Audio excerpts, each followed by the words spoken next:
Hello everyone. तो आज हम बात करेंगे एनबीएफसी स्पेस से एक ऐसे प्लेयर की जिसके अभी Q3 के रिजल्ट आए हैं और उसके हर मैट्रिक्स पे रिजल्ट काफ़ी अच्छे दिखते हैं। चाहे वो AUM ग्रोथ हो, चाहे वो ROA हो, चाहे वो ROE हो, चाहे वो पैट हो, मतलब हर तरीके से रिजल्ट काफ़ी अच्छे दिखते हैं उसके। तो कंपनी का नाम है कैप्री ग्लोबल। तो अगर हम कंपनी की AUM ग्रोथ देखें तो क्वार्टर में इस ईयर ऑन ईयर ग्रोथ 47% की है और क्वार्टर ऑन क्वार्टर भी ग्रोथ है। इसके अलावा हर मैट्रिक्स कंपनी की बहुत ज़बरदस्त दिखती है। चाहे वो ऑपरेटिंग प्रॉफिट हो, 92% ग्रोथ है। पैट में लगभग डबल हुआ है। नेट NPA भी ईयर ऑन ईयर रिड्यूस हुआ है, क्वार्टर ऑन क्वार्टर मेंटेन करा है 0.7। ROA ऑलरेडी 4% अप्रोच कर गया है, जो कि लास्ट ईयर 2.8 था। और ROE 15% है, वो भी इम्प्रूवमेंट है। क्वार्टर ऑन क्वार्टर भी इम्प्रूवमेंट है और ईयर ऑन ईयर भी इम्प्रूवमेंट है। तो अगर मुझे किसी भी NBFC प्लेयर को, फाइनेंस प्लेयर को इवेलुएट करना हो, जैसा मैं पहले भी बता चुका हूँ वीडियो में, तीन सबसे इंपॉर्टेंट फैक्टर दिखते हैं: AUM ग्रोथ, ROA और ROE किस डायरेक्शन में जा रहा है।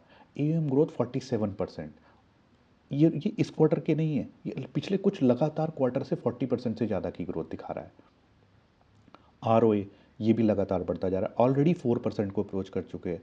ROE ऑलरेडी 15% जा चुका है। अब अगर मैं यही रिजल्ट 9 मंथ के बेसिस पे बोलता हूँ तो सिमिलर टाइप के ऐसे ही अच्छे नंबर दिखते हैं। AUM में 47% ग्रोथ दिखती है, पैट 122%, डबल से भी ज़्यादा, ROE 15.8 और ROA 3.7। सो मतलब कि company is not a one quarter play. Company ने पिछले कुछ लगातार, अगर आप देखो, 4-5 क्वार्टर से इसी टाइप के नंबर प्रेजेंट कर रही है लगातार अपनी। जहाँ पूरी इंडस्ट्री एक स्ट्रगल के थ्रू जा रही है, कंपनी बहुत ही अच्छी तरीके से अपने AUM को ग्रो कर रही है और अपनी प्रॉफिटेबिलिटी लगातार बढ़ाई जा रही है। अगर मैं बात करूं, कंपनी की 4 मेन डिवीज़न है बेसिकली। एक तो वो देती है MSME लोन देती है, एक वो देती है कंस्ट्रक्शन फाइनेंस, एक वो हाउसिंग में देती है, और गोल्ड है। गोल्ड में इनका थोड़ा ज़्यादा फोकस है। गोल्ड इनकी बुक का ऑलरेडी 42% बन चुका है, जबकि कंस्ट्रक्शन फाइनेंस इनका 16 to 17% है, 21% हाउसिंग फाइनेंस है और 20% के अप्रोच लगभग थोड़ा सा नीचे MSME है। इसको लेके, कैप्री ग्लोबल को लेके मैंने एक डिटेल वीडियो भी बनाई हुई है, मैं उसका लिंक डाल दूंगा। उसमें पूरा बिजनेस, क्या क्या बिजनेस में काम करती है और कैसे काम करती है, सब बताया हुआ है। बट अभी के लिए ये समझ लेते हैं, गोल्ड लोन पे इनका ज़्यादा फोकस है, जो कि पिछले कुछ क्वार्टर से लगातार बढ़ता जा रहा है। ये लगातार डबल डाउन करते जा रहे हैं उसमें।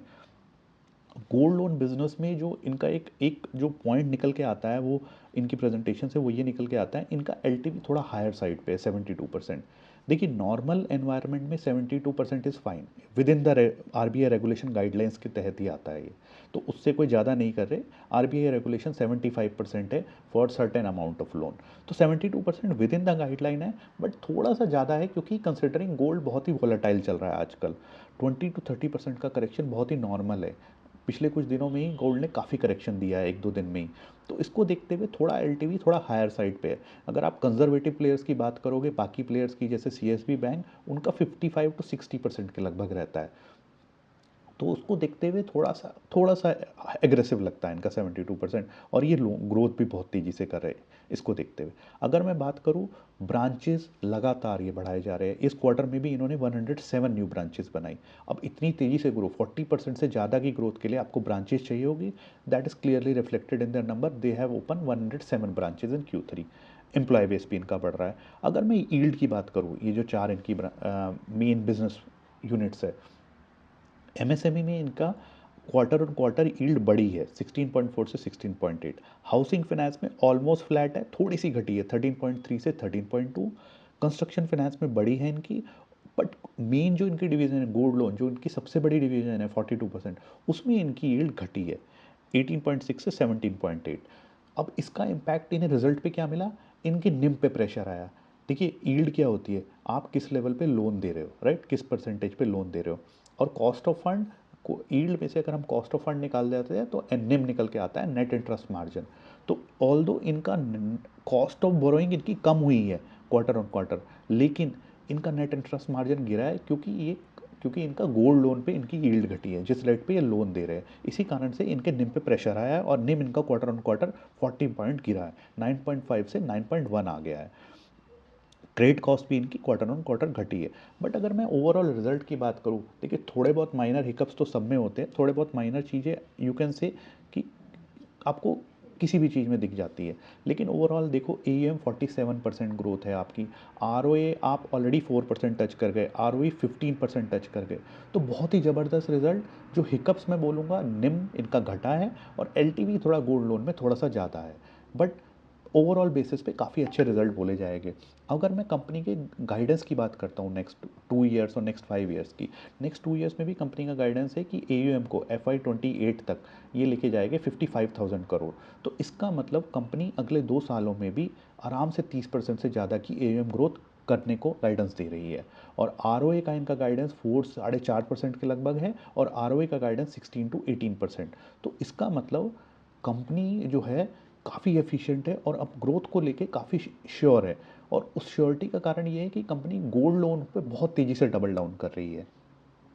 बट अगर मैं यही से इसी इसी रिजल्ट और इसी गाइडेंस के बाद अगर मैं कंपनी के रिस्क फैक्टर की बात करूँ, तो रिस्क फैक्टर मुझे लगता है कि आपको निम मॉनिटरेबल होगा, कंपनी का निम मेंटेन होना चाहिए, क्योंकि हमें growth at the rate of profitability नहीं चाहिए।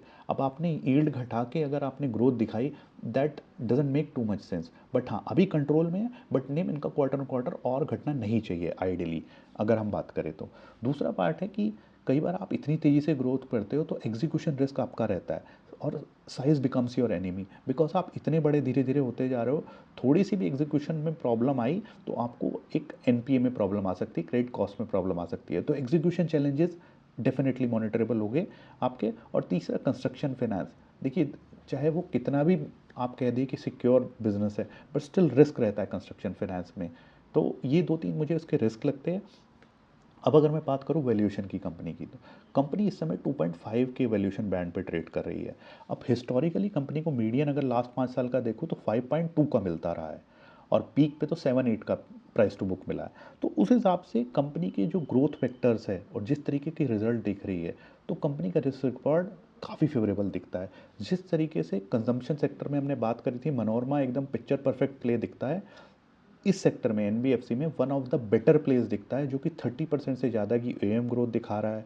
ROE 16 से 18%, ROA 4 से 4.5%, और लगातार प्रूव भी करता है पिछले कुछ समय में GNPA NNPA कंट्रोल करने के साथ, और अपने मीडियन से काफ़ी, हिस्टोरिकल वैल्यूशन से काफ़ी नीचे ट्रेड कर रहा है। तो काफ़ी कंफर्ट भी देखता है आपको रिस्क रिवॉर्ड के पर्सपेक्टिव से। तो उसको देखते हुए लगता है कि रिस्क रिवॉर्ड फेवरेबल है, और definitely one of the better bets in the NBFC space. आप बताइए आपका क्या व्यू है कैप्री ग्लोबल के बारे में आफ्टर दिस Q3 रिजल्ट। और अगर आपको ये वीडियो पसंद आया तो प्लीज़ लाइक, शेयर और सब्सक्राइब कीजिएगा, और इस वीडियो से रिलेटेड कोई भी डाउट हो तो प्लीज़ वीडियो के नीचे डालिएगा। Thank you.